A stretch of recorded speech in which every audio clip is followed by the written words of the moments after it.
امکان نمبر 1 کیا ہے؟ ابھی عالم اسلام کا ایک سالڈ بلاک ہے جو یہودی ورلڈ آرڈر کی نگاہوں میں کھٹک رہا ہے. میں کھٹکتا ہوں دل یزداں میں کانٹے کی طرح. اگرچہ ان کی اسٹریٹجی کیا ہے؟ ایک ایک کر کے ان کے حصے بکھرے کر کے تیا پانچا کرو. ابھی وہ بلاک کون سا ہے؟ ایران ہے، افغانستان ہے، پاکستان ہے اور روسی ترکستان سے آزاد ہونے والی جو ریاستیں ہیں. یہ ایک سالڈ بلاک. یہ عجمی مسلمان عربی نہیں، عربی گئے، یہ نوٹ کر لیجئے. اس لیے کہ عربوں کو اللہ نے فضیلت دی تھی، محمد ان میں سے تھے صلی اللہ علیہ وسلم، یہ رتبہ بلند ملا جن کو مل گیا. لیکن ساتھ ہی اللہ نے دھمکی بھی دے دی تھی سورہ محمد میں، ان تتولوا یستبدل قوما غیرکم، اگر تم پیٹھ دکھا دو گے اس مشن کو جو ہم نے تمہارے حوالے کیا ہے، تمہیں ہٹائیں گے، کسی اور کو لے آئیں گے. اور یہ بات ہو چکی ہے 13ویں صدی عیسوی میں. 1258 میں جب سقوط بغداد ہوا ہے، عربوں کے ہاتھ سے عالم اسلام کی قیادت چھین لی گئی، معزول کر دیا گیا. اس کے بعد قیادت کن کے ہاتھوں میں آئی؟ ترکوں کے ہاتھ میں. ترکان تیموری ہندوستان میں، ترکان صفوی ایران میں، ترکان سلجوقی مڈل ایسٹ میں، اور ترکان عثمانی کا تو کہنا ہی کیا ہے. وہ ایشیا مائنر سے چل کر آپ کو معلوم ہے کہ مشرقی یورپ کا کتنا بڑا علاقہ، دی گریٹ آٹومان امپائر اس صدی کے آغاز تک قائم تھی. اس صدی میں عجیب عجیب معجزے ہوئے ہیں. گریٹ آٹومان امپائر جو 3 بر اعظموں پر محیط، نام و نشان ختم. The great U S S R, نام و نشان ختم. اب تو روس صاحب ایک ملک کی حیثیت سے رہ گئے. یہ اس صدی میں 2 اور وقت نہیں ہے میں اور آپ کو کیا بتاؤں. اس صدی میں تو بڑے بڑے عجیب عجوبے ہوئے ہیں. بڑی بڑی 2 عظیم جنگیں ہو چکی ہیں، تیسری جو ہے سر پر کھڑی ہے، دور نہیں ہے، جس کو حدیث میں کہا گیا ہے الملحمۃ العظمیٰ، تاریخ انسانی کی عظیم ترین جنگ. اور وہی صلیبی جنگ جس کا آغاز بوسنیا سے ہو چکا ہے. بہرحال اس وقت جو میں کہہ رہا تھا، ورنہ میرے پاس تو یعنی یہ کہ درد دل کہنے کے لیے وقت نہیں ہے، مجھے اپنی بات کو محدود کرنا پڑ رہا ہے. لیکن میں اب آ رہا ہوں اصل موضوع کی طرف کہ ایک امکان تو یہ ہے کہ اس بلاک میں اسلام کا احیاء ہو، اور اس کے لیے کچھ نویدیں بھی موجود ہیں احادیث نبویہ میں. وہ تو آپ نے سنا ہوگا اقبال کا شعر، میرے عرب کو آئی ٹھنڈی ہوا جہاں سے، میرا وطن وہی ہے، میرا وطن وہی ہے. حدیث میں آتا ہے یخرج الناس من المشرق یودعون للمہدی یعنی سلطانہ، مشرق سے فوجیں نکلیں گی کہ جو کہ مہدی کی حکومت قائم کریں گی. یہ مہدی اہل تشیع کے مہدی اور ہیں، ہمارے مہدی اور ہیں. اہل تشیع کے عقیدے کے مطابق ان کے بعد میں امام جو روپوش ہو گئے تھے وہ امام مہدی ہے، وہ ظاہر ہو جائیں گے. ابھی امام غائب ہیں، پھر وہ ظاہر ہو جائیں گے. ہمارے نزدیک یہ مہدی پیدا ہوں گے یا ہو چکے ہوں، اور یہ ہوں گے حضرت فاطمہ کی نسل ہی سے رضی اللہ تعالی عنہا. لیکن عالم عرب کے اندر پھر ایک طاقت بن کر ابھریں گے، باطل کی قوتوں کے خلاف جہاد کریں گے. لیکن ان کو مدد آئے گی 2 طرف سے. ایک زمینی مدد آئے گی مشرق سے، ایک آسمانی مدد آئے گی. عیسیٰ ابن مریم کا نزول، حضرت مسیح علیہ الصلوۃ والسلام جو زندہ آسمان پر اٹھائے گئے تھے نازل ہوں گے. اور در حقیقت ان 2 مددوں کے نتیجے میں پھر یہود کا قلع قمع ہوگا، اور یہی گریٹر اسرائیل ان کا گریٹر گریو یارڈ بن کر رہے گا، عظیم تر قبرستان بن کر رہے گا. اس کی بڑی واضح حدیثیں موجود ہیں، اس کی بڑی تفصیلی خبریں موجود ہیں. یہ احادیث کی کتب کے اندر بدقسمتی سے ہماری اس کی طرف توجہ نہیں. ایک تو یہ ہو سکتا ہے. اسی طریقے سے ایک اور حدیث ہے، یخرج من خراسان رایات سود، اور یہ مسلم شریف کی روایت ہے، نوٹ کیجئے گا، نہیں ترمذی شریف کی روایت ہے. یخرج من خراسان رایات سود لا يردها شيء حتى تنصب بإيلیا. اور خراسان حضور کے زمانے میں آج کے افغانستان کا نام تھا. یہ افغانستان میں جو جہاد ہوا ہے، غلطیاں ہوئی ہیں اور غلطیوں کا خمیازہ بھگت رہے ہیں. یہ تو اللہ تعالیٰ کی سنت ہے جس میں اللہ نے صحابہ کو بھی ایگزمپٹ نہیں کیا، غلطی کی سزا دی ہے. 35 صحابہ کی غلطی غزوہ احد میں ہوئی، جہاں سے حکم تھا کہ مت ہٹنا، 50 میں سے 35 ہٹ گئے.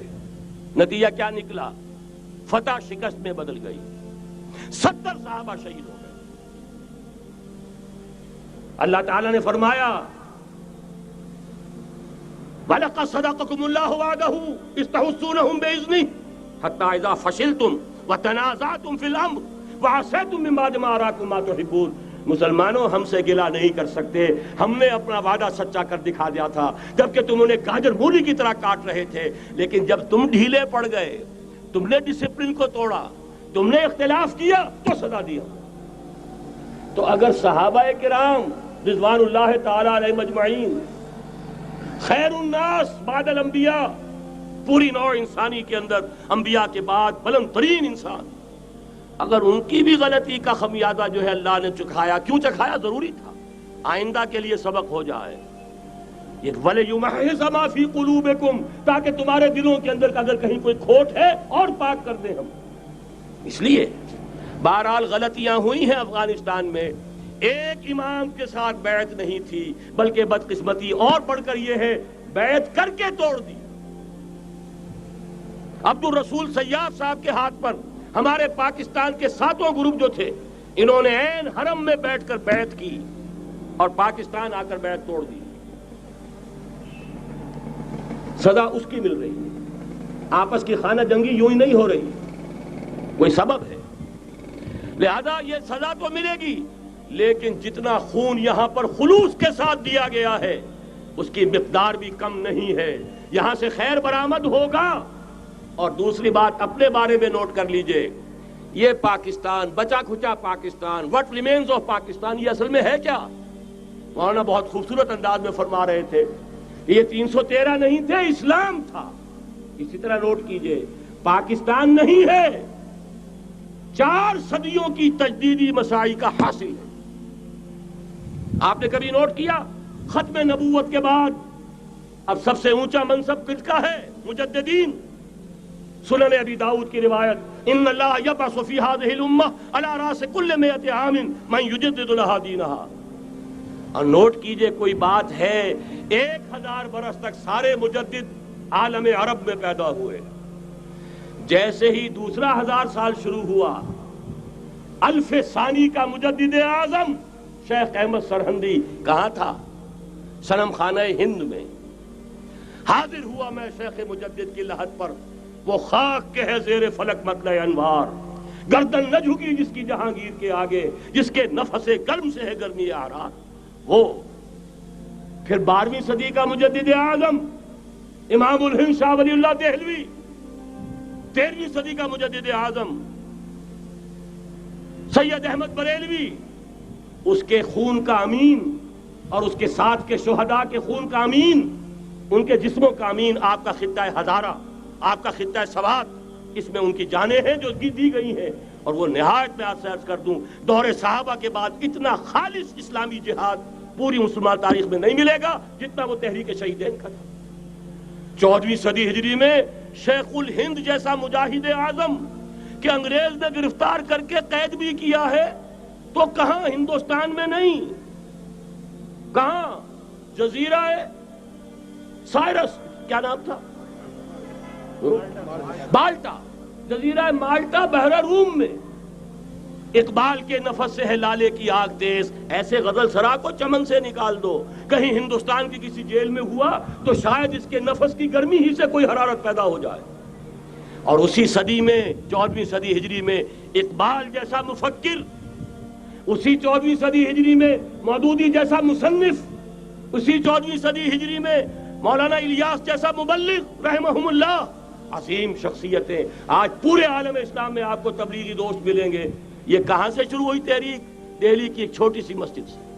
وہ مسجد بنگلے والی اب تو بڑی عالیشان ہو گئی ہے، جب وہاں شروع ہوا تھا کام بڑی چھوٹی سی مسجد۔ یہ سارے کام یہاں کیوں ہوئے؟ پورا عالم اسلام آزاد ہوا، کہیں نعرہ اسلام کا نہیں لگا، کہیں عرب قومیت پر، کہیں کسی اور عصبیت پر تحریکیں چلی ہیں، صرف تحریک پاکستان تھی کہ پاکستان کا مطلب کیا؟ لا الہ الا اللہ۔ کوئی سبب ہے کہ یہاں قرارداد مقاصد پاس ہوئی، حاکمیت اللہ کی ہے، کہ اکبر نام لیتا ہے خدا کا اس زمانے میں۔ یہ سارا ماضی سامنے رکھیے اور حضور کی دی ہوئی پیشن گوئیوں کا مستقبل سامنے رکھیے، ان دونوں سے ثابت ہوتا ہے اس خطۂ ارضی سے کچھ ہونا ہے۔